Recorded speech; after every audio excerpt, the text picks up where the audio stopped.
Lottery അടിച്ചവരെ ഭാഗ്യവാന്മാരെന്നാണല്ലോ നമ്മൾ പറയാറുള്ളത്. അവർക്കൊരു മുട്ടൻ പണി വന്നിട്ടുണ്ട്. അത് ഇൻകം ടാക്സിൻ്റെ ഭാഗത്തു നിന്നാണുള്ളത്.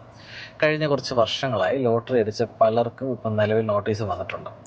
അപ്പോൾ നോട്ടീസ് വരാനുള്ള കാരണം, ലോട്ടറി അടിക്കുന്ന സമയത്ത് അവരൊരു TDS എന്ന് പറഞ്ഞൊരു ടാക്സ് എമൗണ്ട് എന്ന് പറഞ്ഞൊരു എമൗണ്ട് കട്ട് ചെയ്യും. അത് കഴിഞ്ഞിട്ടാണ് നമ്മുടെ ഒരു പർട്ടിക്കുലർ ആളിന് ലോട്ടറി എമൗണ്ട് കൊടുക്കുന്നത്.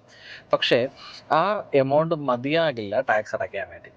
അതായത് 3 കാര്യങ്ങൾ. ഒന്ന് ടാക്സ് എമൗണ്ട്, സർചാർജ്, സെസ്. ഇപ്പം 50 ലക്ഷം രൂപയ്ക്ക് മുകളിലാണ് ലോട്ടറി വാല്യൂ എങ്കിൽ സർചാർജ് ഇവിടെ വരും. അപ്പം അങ്ങനെ 3 ഫിഗേഴ്സ് നമ്മൾ അടയ്ക്കാനുണ്ട്. ലോട്ടറി നമുക്ക് അടിക്കുന്ന സമയത്തും നമുക്ക് ഫണ്ട് തരുന്ന സമയത്തും അവർ TDS എന്ന് പറഞ്ഞ് 30% മാത്രമായിരിക്കും നമ്മുടെ കയ്യിൽ നിന്ന് ഡിഡക്റ്റ് ചെയ്യുക.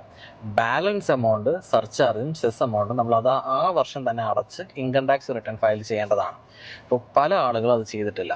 പലരും അത് അറിയില്ലാതെ, പലരുടെയും ധാരണ നമ്മൾ ടാക്സ് കൊടുത്തിട്ടാണല്ലോ വന്ന്, ഇനി എന്തിന് ഞാൻ ടാക്സ് അടയ്ക്കണം അല്ലെങ്കിൽ റിട്ടേൺ ഫയൽ ചെയ്യണം എന്നൊക്കെയാണ് അവരുടെ ധാരണ. പക്ഷേ ശരിക്കും അങ്ങനെ അല്ല.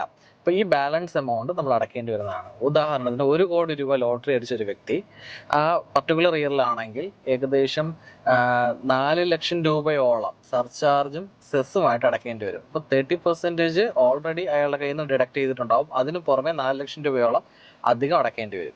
ഇപ്പോൾ 30 ലക്ഷം രൂപ TDS ആയിട്ട് പിടിച്ചിട്ടുണ്ടാവും. ഇനി അധികം ഒരു 4 ലക്ഷം രൂപയ്ക്ക് മുകളിൽ അടയ്ക്കേണ്ടി വരും. അപ്പോൾ ആ വർഷം അടച്ചിരുന്നെങ്കിൽ അത്ര എമൗണ്ട് അടച്ചാൽ മതിയാവും. ഇപ്പോൾ നോട്ടീസ് വന്നിട്ട് അടയ്ക്കുമ്പോൾ ഉള്ള പ്രശ്നം, അതേ എമൗണ്ട് 4 ലക്ഷം രൂപ ഇൻട്രസ്റ്റ് വരും, അഡീഷണൽ ഇൻട്രസ്റ്റ് വരും. ഇതെല്ലാം കൂടെ ചേർത്തിട്ട് ഏകദേശം 15 ലക്ഷം രൂപയ്ക്ക് മുകളിൽ വരാൻ സാധ്യതയുണ്ട്.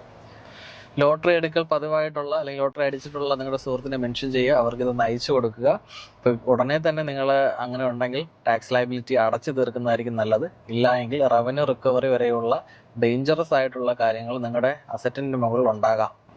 ലോട്ടറിയെ കുറിച്ചും ലോട്ടറി ടാക്സബിലിറ്റിയെ കുറിച്ചും നോട്ടീസ് വന്നാൽ എന്ത് ചെയ്യണം എന്നതിനെ കുറിച്ചുള്ള വിശദമായ video insights of Shameer Basheer എന്ന യൂട്യൂബ് ചാനൽ ഉടനെ അപ്ലോഡ് ചെയ്യുന്നതാണ്. വീഡിയോ കാണാൻ ശ്രമിക്കുക. കൂടുതൽ ഇൻട്രസ്റ്റിംഗ് വീഡിയോകൾക്കായി ചാനൽ ഒന്ന് സബ്സ്ക്രൈബ് ചെയ്യുക.